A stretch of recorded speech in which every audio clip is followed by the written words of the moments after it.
18 வயசுக்கு கீழே உள்ள சிறுமிகள் டார்கெட். பில் கிளின்டன் பிரிட்டிஷ் இளவரசர் தனி தீவில் உல்லாசம். உலகையே உலுக்கிய எப்ஸ்டீன் ஃபைல்கள் எனப்படும் பாலியல் ஊழல் தொடர்பான சுமார் 3 லட்சம் ஆவணங்கள் தற்போது பொதுமக்கள் பார்வைக்கு வெளியிடப்பட்டுள்ளன. இதில் வெளியான பல்லாயிரக்கணக்கான புகைப்படங்கள் பில் கிளின்டன், மைக்கேல் ஜாக்சன், இளவரசர் ஆண்ட்ரூ, கிறிஸ் டக்கர் உள்ளிட்ட பல பிரபலங்களின் செயல்களை வெளிப்படுத்தியுள்ளன.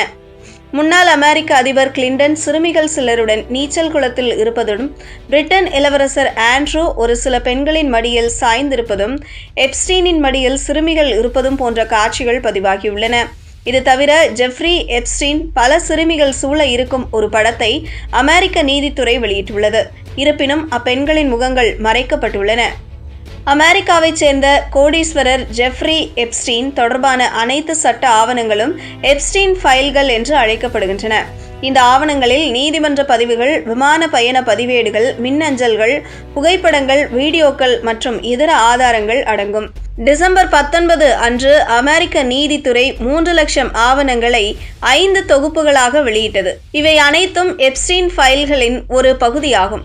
இந்த ஆவணங்கள் 250க்கும் மேற்பட்ட சிறுமிகள் சுரண்டப்பட்டதையும் 1200க்கும் அதிகமான பாதிக்கப்பட்டோரும் அவர்களின் குடும்பத்தினரும் அடையாளம் காணப்பட்டதையும் வெளிப்படுத்துகின்றன.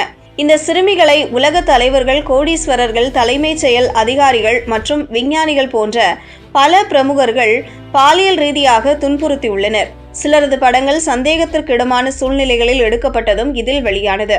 எடுத்துக்காட்டாக, முன்னாள் அமெரிக்க அதிபர் பில் கிளின்டன் நீச்சல் குளத்தில் 2 பெண்களுடன் குளிக்கும் காட்சி வெளியாகியுள்ளது. இவர்களில் ஒருவர் ஜெஃப்ரி எப்ஸ்டீனின் காதலி கிஸ்லேன் மேக்ஸ்வெல் ஆவர். மேலும் பிரிட்டன் இளவரசர் ஆண்ட்ரூ 7 பெண்களுடன் இருப்பது போல ஒரு படத்தில் காணப்படுகிறார். 5 பெண்களின் மடியில் அவர் சாய்ந்திருப்பதும் கிஸ்லேன் மேக்ஸ்வெல்லும் உடன் இருப்பதும் இந்த ஆவணங்களில் வெளியிடப்பட்டுள்ளது. எப்ஸ்டீன் பாலியல் ஊழல் வெளிவந்ததற்கான காலகட்டம் 20 ஆண்டுகள் பழமையானது. 2005ஆம் ஆண்டில் புளோரிடாவைச் சேர்ந்த 14 வயது சிறுமியின் தாய் ஒருவர் தனது மகள் பாலியல் ரீதியாக துன்புறுத்தப்பட்டதாக காவல்துறைக்கு புகார் அளித்த போது இந்த ஊழல் வெளிவரத் தொடங்கியது. ஜெஃப்ரி எப்ஸ்டீனின் ஆடம்பரமான வீட்டிற்கு தனது மகளை மசாஜ் செய்ய அழைத்ததாகவும், ஆனால் அங்கு கட்டாயப்படுத்தி பாலியல் உறவுக்கு உட்படுத்த முயன்றதாகவும் அந்த தாய் குற்றம் சாட்டினார். இது எப்ஸ்டீன் மீது முதல் குற்றவியல் வழக்கு பதிய வழிவகுத்தது. இதையடுத்து காவல்துறை விசாரணையில் இறங்கியது. படிப்படியாக சுமார் 50 சிறுமிகள் முன்வந்து இதுபோன்ற குற்றச்சாட்டுகளை முன்வைத்தனர். பல மாத விசாரணைகளுக்கு பிறகு எப்ஸ்டீனின் மேன்ஹாட்டன், பாம் பீச் வில்லாக்கள் மற்றும் லிட்டில் செயின்ட் ஜேம்ஸ் என்ற தனிப்பட்ட தீவில் உயர்மட்ட விருந்துகள் நடத்தப்பட்டது கண்டுபிடிக்கப்பட்டது. இந்த விருந்துகளில் பல முக்கிய பிரமுகர்கள் கலந்து கொண்டனர்.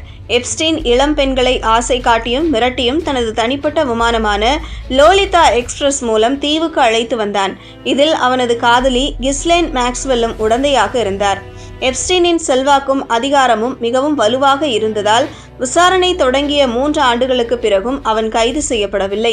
2008ஆம் ஆண்டில் அவனுக்கு தண்டனை வழங்கப்பட்ட போதும் 13 மாதங்கள் மட்டுமே சிறையில் அடைக்கப்பட்டு 2009ஆம் ஆண்டு விடுவிக்கப்பட்டார். 10 ஆண்டுகளுக்கு பிறகு 2019ஆம் ஆண்டில் வர்ஜீனியா கிரிஃபே என்ற பெண் எப்ஸ்டீன் மீது பல கடுமையான குற்றச்சாட்டுகளை சுமத்தினார். கிரிஃபே, எனக்கு 16 வயதாக இருந்தபோது டொனால்டு ட்ரம்பின் மார்க் ஏ லாகோ கிளப்பில் பணிபுரிந்த சமயத்தில் கிஸ்லேன் மேக்ஸ்வெல்லை சந்தித்தேன். அவர் மசாஜ் சிகிச்சை அளிக்க முன்வந்து என்னை எப்ஸ்டீனிடம் அழைத்து சென்றாள்.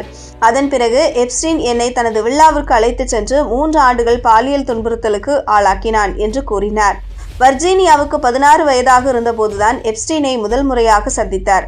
இருப்பினும் அவர் ஏப்ரல் 2025இல் 41 வயதில் தனது வாழ்வை முடித்துக் கொண்டார்.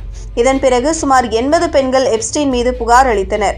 அழுத்தம் அதிகரித்ததால் ஜூலை 6, 2019 அன்று நியூயார்க்கில் எப்ஸ்டீன் பாலியல் கடத்தல் குற்றச்சாட்டில் கைது செய்யப்பட்டார். கிஸ்லேன் மேக்ஸ்வெல் 2020ஆம் ஆண்டில் கைது செய்யப்பட்டு அடுத்த ஆண்டு குற்றவாளி என தீர்ப்பளிக்கப்பட்டது.